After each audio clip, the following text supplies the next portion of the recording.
दोस्तों पवनदीप ने कमाल कर दिया। In fact Pawandeep day by day कुछ ना कुछ तो कमाल करते ही जा रहे हैं। वैसे दोस्तों आपने इंस्टाग्राम पर कई सारी वायरल तस्वीरें देखी होगी पवनदीप की।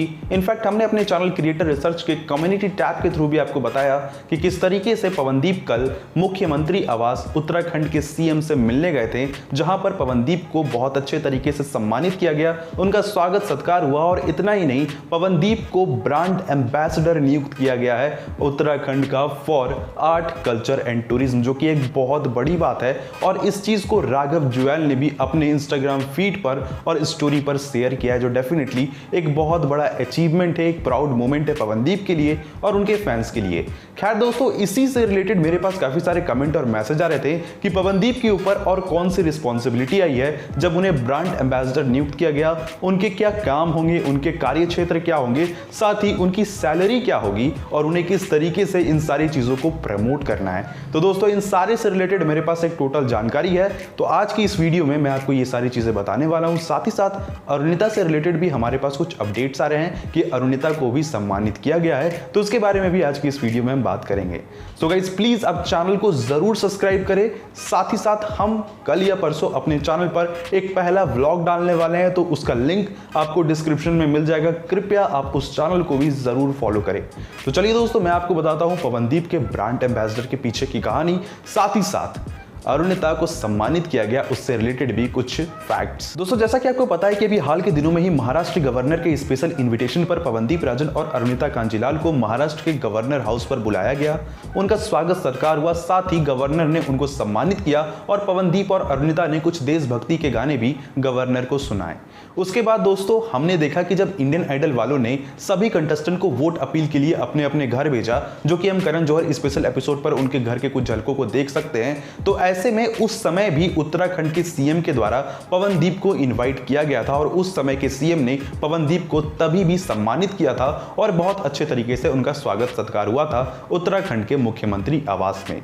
और जब पवनदीप राजन इंडियन आइडल जीत चुके हैं, विनर बन चुके हैं, उनके बाद भी उनको उत्तराखंड के मुख्यमंत्री के द्वारा स्पेशल इनविटेशन पर बुलाया गया और उनका स्वागत सत्कार हुआ। साथ ही हम देख सकते हैं जिस तरीके से पवनदीप को सम्मानित किया गया। तो चलिए दोस्तों एक छोटा सा क्लिप यहां पर मैं आपको चलाता हूं और दिखाता हूं कि किस तरीके से पवनदीप को उत्तराखंड के सीएम के द्वारा सम्मानित किया गया।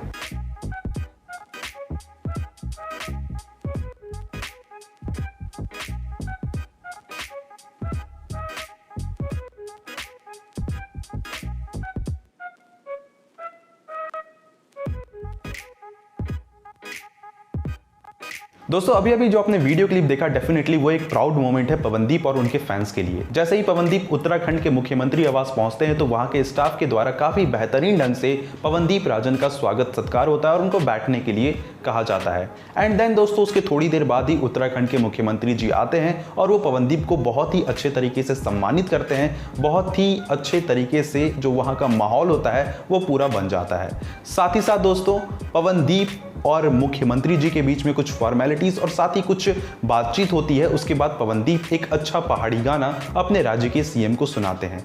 उसके बाद पवनदीप को उत्तराखंड का ब्रांड एम्बेसडर नियुक्त किया जाता है और पवनदीप के अंदर जो फील्ड आता है, जिस फील्ड पर पवनदीप को काम करना है, वो है आर्ट कल्चर और टूरिज्म। अब दोस्तों आप में से मैक्सिमम लोगों का एक सवाल है कि आर्ट कल्चर और टूरिज्म में पवनदीप को किस तरीके से काम करना है, क्या रिस्पॉन्सिबिलिटी होती है ब्रांड एम्बेसडर की अगर किसी स्टेट ने उनको नियुक्त किया है तो सबसे पहली बात यह है दोस्तों कि पवनदीप को उत्तराखंड के आर्ट को, उत्तराखंड के कल्चर संस्कृति को, टूरिज्म को, इन सभी को प्रमोट करना है। चाहे वो उनके सोशल मीडिया के जरिए वो प्रमोट कर सकते हैं या फिर अगर उत्तराखंड सीएम अगर टूरिज्म के लिए कोई एडवर्टीजमेंट बनाती है तो उसमें पवनदीप को भी फीचर किया जाएगा और पवनदीप भी आपको उत्तराखंड के आर्ट कल्चर और टूरिज्म को प्रमोट करते हुए दिखेंगे। इनफैक्ट मुझे तो लगता है कि पवनदीप जैसे ही ब्रांड एम्बेसडर बने हैं वो काम पर लग गए हैं। कैसे? अभी मैं आपको उनके इंस्टाग्राम का एक पोस्ट दिखाता हूं जहां पर वो वादियों यानी उनके एरिया की जो खूबसूरत वादियां हैं उनको काफी अच्छे तरीके से दिखाते हुए दिख रहे हैं। तो एक बार नजर डालते हैं पवनदीप राजन के इंस्टाग्राम स्टोरीज पर। तो आपने देखा कि पवनदीप राजन कितना डेडिकेटेड बंदा है। ब्रांड एम्बेसडर बनने के बाद ही उन्होंने काम चालू कर दिया है और वो टूरिज्म को प्रमोट करने में लग गए हैं। खैर उत्तराखंड बहुत ही खूबसूरत है, वहाँ की वादियाँ बहुत ही खूबसूरत है। इनका जो मेन काम है बस वही रहेगा कि इनको उत्तराखंड का आर्ट कल्चर और टूरिज्म प्रमोट करना है। साथ ही साथ दोस्तों बहुत लोगों का कहना था कि इसमें पवनदीप को क्या सैलरी मिलेगी। तो दोस्तों यहाँ पर मैं आपको बात बताऊं कि ब्रांड एम्बेसडर जो होते हैं वो कई तरीके के होते हैं। जैसे विराट कोहली और MS धोनी भी कई सारे प्रोडक्ट्स के ब्रांड एम्बेसडर है, बट इनके लिए उनको पे किया जाता है और जितने भी एडवर्टाइजमेंट वो करते हैं उनके लिए विराट कोहली और MS धोनी को एज अ ब्रांड एम्बेसडर पे किया जाता है। लेकिन अगर गवर्नमेंट के थ्रू आपकी नियुक्ति हुई है तो ऐसे में आपको पे किया भी जाता है और आपको सैलरी मिलती भी है और नहीं भी। ऐसे में आपका ये दायित्व होता है, रिस्पॉन्सिबिलिटी होता है कि आप अपने जन्मभूमि के लिए, आप अपने राज्य के लिए, आप अपने प्रदेश के लिए जितना अच्छा काम कर पाओ और अपने प्रदेश का जितना प्रमोट कर पाओ उनके आर्ट को, टूरिज्म को या फिर कल्चर को। ऐसे में दोस्तों मैं आपको एक चीज कहना चाहता हूं कि पवनदीप जो है वो इन सारी चीजों को पहले से प्रमोट करता हुआ आ रहा है। भले पवनदीप जब ब्रांड एम्बेसडर नहीं था और इंडियन आइडल में था तो हमने देखा कि पवनदीप किस तरीके से आर्ट को, कल्चर को और टूरिज्म को इंडियन आइडल के स्टेज से भी प्रमोट करता हुआ है। चलिए मैं आपको थोड़े बहुत एग्जांपल देता हूं। जैसा कि आपने देखा है कि पवनदीप ने कई इंटरव्यू में आर्ट को लेकर भी बहुत सारी चीजें बताई है, कला को लेकर भी बहुत सारी चीजें बताई है। एक बार हमें याद है कि जब पवनदीप राजन के दोस्त इंडियन आइडल के सेट पर आए थे तो उन्होंने बताया था कि किस तरीके से पवनदीप राजन ने उनके दोस्त का जो डांस क्लास है उसको चलाने में मदद किया था। तो इससे कला को एक मुकाम मिलता है, कला को एक रास्ता मिलता है। पवनदीप ने कहा कि वो जो इनाम राशि जीते हैं वो उससे एक म्यूजिक स्कूल खोलेंगे चंपावत में। तो इससे डेफिनेटली जो कला है उत्तराखंड का वो प्रमोट होगा और उत्तराखंड से बहुत नए नए कलाकार निकल कर आएंगे। बात करें दोस्तों अगर टूरिज्म की तो हमने पवनदीप के कई सारे इंटरव्यू में देखा है जब वो आइडल में थे कि वो किस तरीके से टूरिज्म को प्रमोट करते थे। जब भी उनसे अपने होम टाउन के बारे में पूछा जाता था तो वो अपने होम टाउन को काफ़ी अच्छे तरीके से डिफाइन करते थे और एक तरीके से ये टूरिज्म को प्रमोट करना ही हुआ।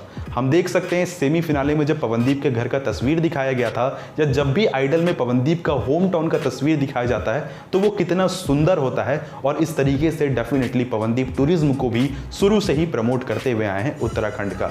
बात करें दोस्तों कल्चर और संस्कृति की तो ये तो हमारे सामने ही है और साक्षात है। हम देख सकते हैं कि पवनदीप हर एक परफॉर्मेंस में कोई भी एक ऐसा परफॉर्मेंस या कोई भी एक ऐसा एपिसोड नहीं गया होगा जिसमें पवनदीप ने हिमाचली या उत्तराखंडी टोपी नहीं पहनी होगी या फिर अपने कल्चर को नहीं बताया होगा।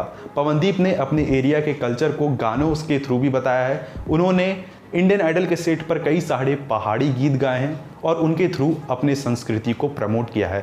तो पवनदीप जब ब्रांड एम्बेसडर बने हैं तो डेफिनेटली वो उनके ऊपर एक और रिस्पॉन्सिबिलिटी आई है कि वो उत्तराखंड को प्रमोट करे, आर्ट, कल्चर और टूरिज्म को प्रमोट करे। लेकिन खैर पवनदीप ये सारी चीज़ें पहले से ही प्रमोट करते हुए आ रहे हैं और हम उनको उनके कल्चर में, हम उनको उनके कला में और साथ ही साथ हम उनको टूरिज्म के थ्रू भी बहुत तरीके से देख सकते हैं।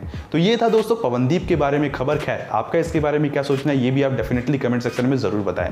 बात करें दोस्तों अरुणिता की तो अरुणिता को भी उनके स्कूल के थ्रू सम्मानित किया गया। उनके कई सारे फोटोज और वीडियोस हम देख सकते हैं जहां पर स्कूल में एक बहुत ही बढ़िया सा फंक्शन आयोजित करके अरुणिता को सम्मानित किया गया। साथ ही अरुणिता को अपने एरिया के म्युनिसिपल कॉर्पोरेशन के थ्रू भी बहुत अच्छे तरीके से सम्मानित किया गया और दोनों को सेम डे सम्मानित किया गया, यानी पवनदीप और अरुणिता को। मतलब व्हाट अ कोइंसिडेंस।